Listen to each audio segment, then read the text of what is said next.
वकिल और गणमाध्यम लोकों पाखरे तांकर जो छविटी रही छविटी हूँ से माने सत्यर संधान रे लागंती सत्य उपस्थापन करती सत्य पाई लढ़ती। आज दुईटी खबर कागज प्रकाशित दैनिक समाज आउ दैनिक संवाद उभय उपस्थापित करा जाइथिबा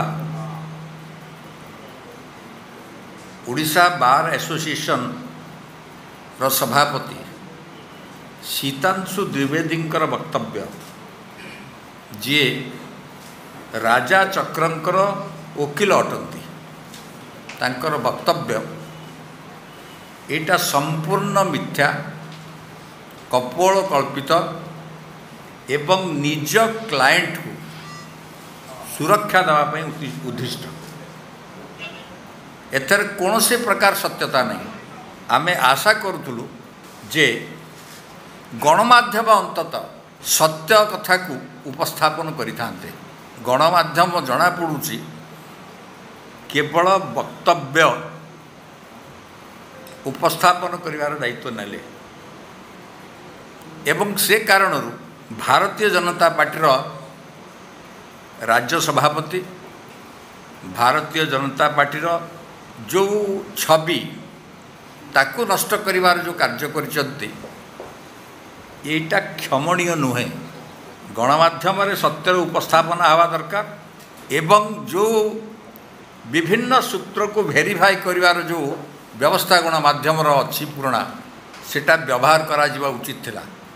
मु जाने ना ओडिशा बार एसोसिएशन रो सभापति भाव में सीतांशु द्विवेदी कार्य करिसंती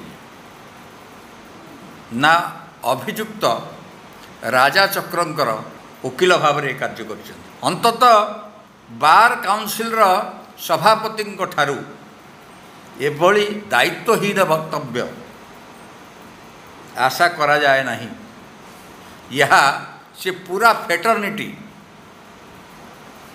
रो जो इमेज से इमेज को प्रभावित करू छवि को प्रभावित करू।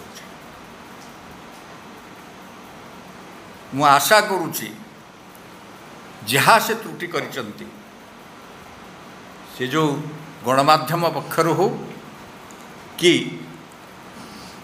अभियुक्त राजा चक्रंकर वकील पक्षर हो से तुरंत एथिपाई क्षमा भिक्षा करेंगे।